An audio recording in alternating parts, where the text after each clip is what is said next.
You're making history. College equals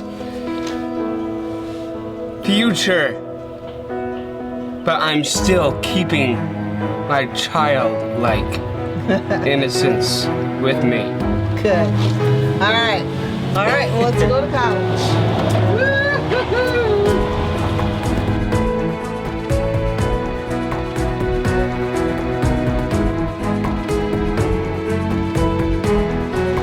I'm here to apply for college at Evergreen State College. How did that feel?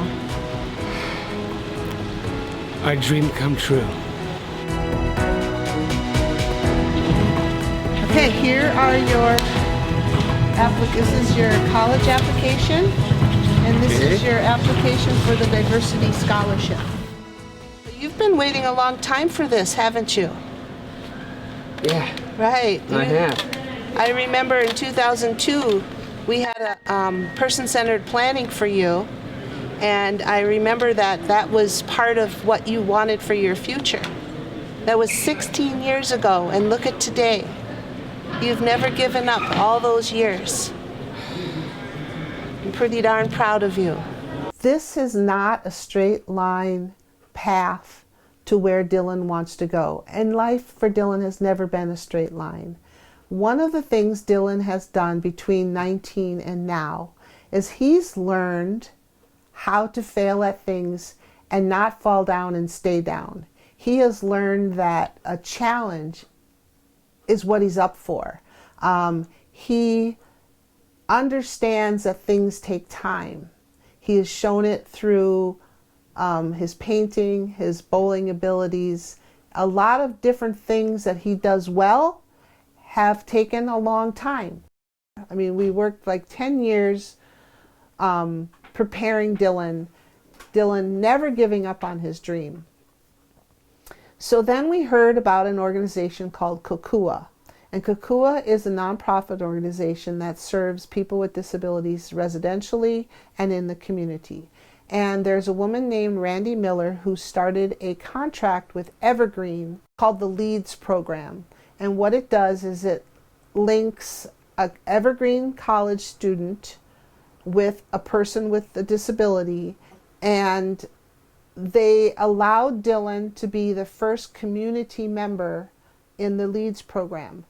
One, because he had a goal, and that was to become an Evergreen student. The LEAD program, now going into its 6th year, matches, and we've expanded to St. Martin's College and hope to get to the community college as well, because it's such a great model. Because matching students up with adult learners with disabilities does expand the community for everybody. There is a certain isolation that people with disabilities have in the community, and I have more and more parents of adults with disabilities come to me and say, I want my adult child to be involved in this program because there aren't a lot of services and activities for young people after the age of 21 in the community. What I believe is that this college needs more people like me. People with disabilities have the right to be in the college. Dylan belongs at Evergreen as much as anyone on that campus. Dylan has a unique perspective and a wonderful, warm, generous personality, and he is smart enough and capable enough and determined enough to do anything that he sets his mind to. To help, you know what I mean? Yeah. And ask as many questions as you want, and just know that literally the opportunities here are endless beyond degree. I'm not caring how long it takes. I am caring who we find along the way that is there for him. A couple of years ago, I was invited to give a keynote address at the LEAD graduation ceremony. And Dylan was another keynote speaker. And he and his mother came up to me after the ceremony and introduced themselves. And Dylan gave me both praise and recommendations when it came to my keynote address, and I did the same. And we just hit it off at that point. And the one thing that I remember about that conversation is a discussion of the word potential. of potential. And for me as an educator, everything really revolves around this notion that anything is possible. I don't think it's a romantic notion that it's possible without hard work. But in Dylan, I see someone who has the passion for learning, but also has a willingness to put in the hard work that goes along with it, right? And isn't afraid to take a risk. Right? Chico and I and Dylan met with the admissions director on 3 separate occasions. And one of the things that we were told was that we certainly had to have other faculty on board. We had to have more than just Chico on campus that wanted to have Dylan on campus. So Dylan and I set up an appointment with this one particular faculty, and let me tell you, am I ever glad I was there. He wants us to go back to community college, prove himself that he can learn, prove himself that he can be in a classroom. And Dylan says, I don't want to go back to community college, you know? And I said, that's exactly why we're here. I just want to ask this college of Evergreen, don't cast me out like a black sheep just now. Just let me give a chance to prove myself worthy. We came to a place of resolve. We understood that there are going to be faculty that are going to not be interested in helping make this happen. There's a lot of faculty here at this campus. We've only spoken to Chico, who's on your YES team, and we've only spoken to one other faculty. But that one faculty doesn't speak for everyone. While we were talking to faculty, we still have not yet heard from the admissions director whether Dylan could be admitted as a full-time student. We waited and waited and waited. So we received an email basically saying that he needed to gain some academic history. And basically he had to prove himself. Basically the director of admissions said that because of Dylan's lack of academic history, he was not going to be allowed admissions as a full-time student. But they would admit him as what's called a special student, and it is not a disability-related term, but it is a term saying that he is in college, he's earning college credit, but he's not admitted as a full-time student.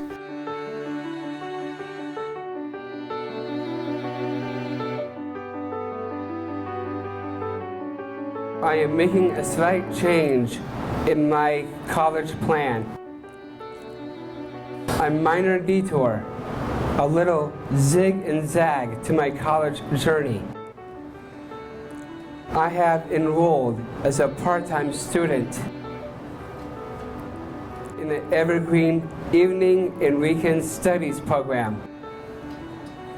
I'm going to be the very first person with Down syndrome in this state to be in this college.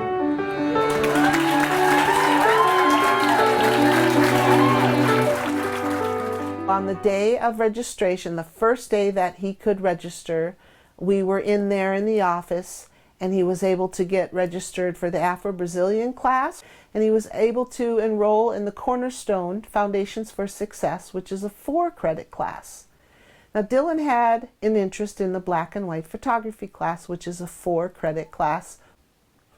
Well, we were told that that class in particular gets filled up immediately. I think he was 15th or 16th on the waiting list. I called the faculty and told him that. A couple days later, he called me back and he said, look, I want Dylan in my class. So we're all excited again. And I speak to him and I say, is there anybody that you can recommend to tutor him over the summer so that he can have some experience, so he's not brand new in a class, so we can set this up for success?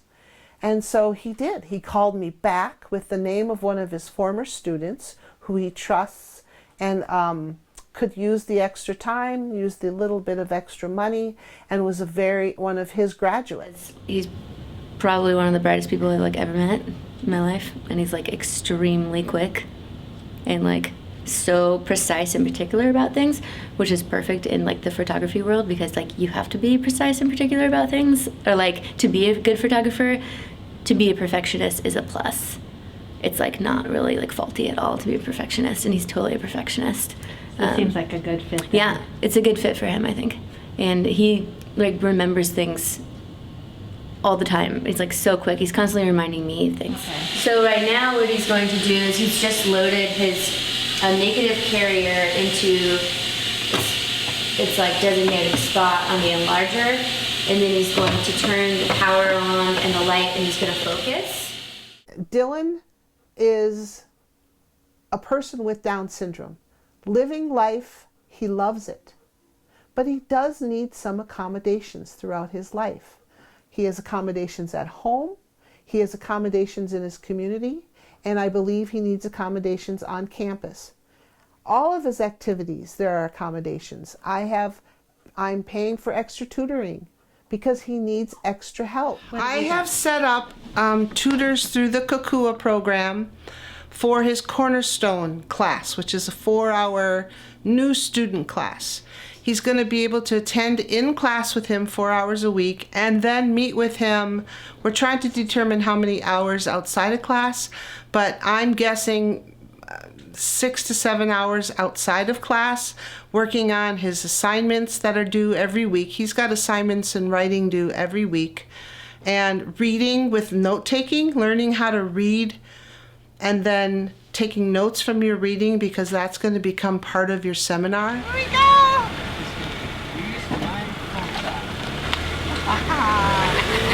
go to Evergreen! What did you start with? What I start with was I'm only here in college because I have multiple dreams to turn into reality. We are in the 5th week. This is midterm. And last night he had his first self-evaluation. Well, but what is my one true strength in this class, you might ask? The best answer is empowerment. Coming from Lester and the other students. I couldn't have done this without them. I have been working so hard to keep up, and now I'm doing better on the art of changing the brain, and they say I say. Reading and marking up is so hard to keep up with the reading and markups, some of which is complicated. Another word for that is complexity. I am really grateful for what Dylan has done for these first 5 weeks. He started out not writing his own, being a little bit fearful of getting his thoughts on paper. Dylan is a very creative thinker. He's a very creative writer, almost poetic in his writing style. So we got to a place in Dylan's class where he started writing. But he writes with a feeling. He writes with feeling and thoughts and ambitions. And I'm grateful for that growth. What is missing in Dylan's skill set is how to write an essay. So we had a very good conversation with his tutor and how he might go about doing that with templates and more directive input into his writing rather than pride in the fact that he's writing. So we take this on as a challenge.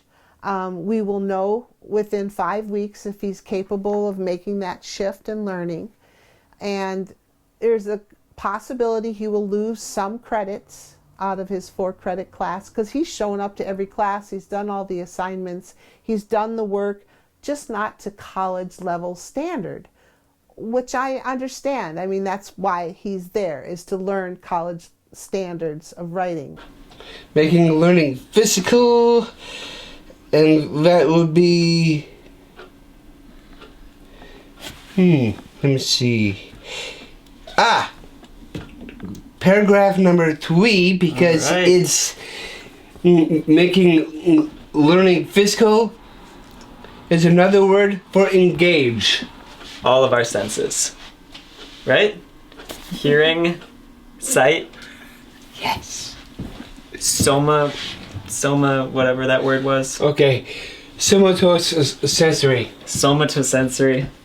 I do see Dylan as a pioneer. I do see Dylan as somebody who's going to pave the way for others, and that once students and faculty see Dylan on campus and see what a light he brings and what his perspective brings, because I don't think it's just about enriching Dylan's life. This is about enriching everybody's life. Dylan will bring something to campus that no one else will bring because of his disability, because of his life experience.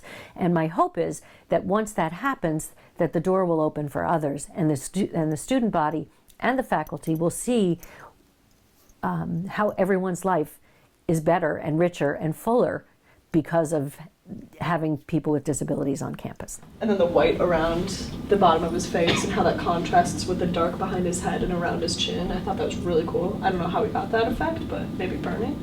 But that looks really neat.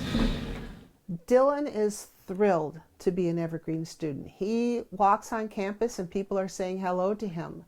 He has a student who is in his photography class that's also in his Cornerstone class. I met with a student last night that was waiting for her self-evaluation time who said, yeah, Dylan's in my class. We love Dylan. We're so happy Dylan's in this class. People are recognizing him and they're grateful that he's there.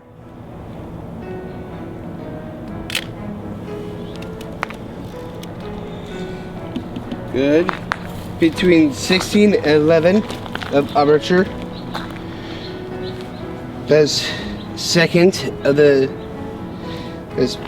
best to do 2 out of 3. Well, I don't want to set him up to fail. I want him to take it as slow and steady as he needs. And I can't even guarantee that next year he'll be ready. I want Dylan to be successful every step of the way.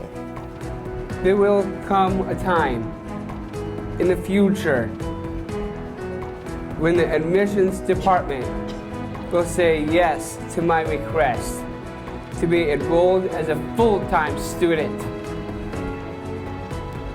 Until then, I joke and say, I'm not Russian. I'm French, Canadian, and German. Now you do get it.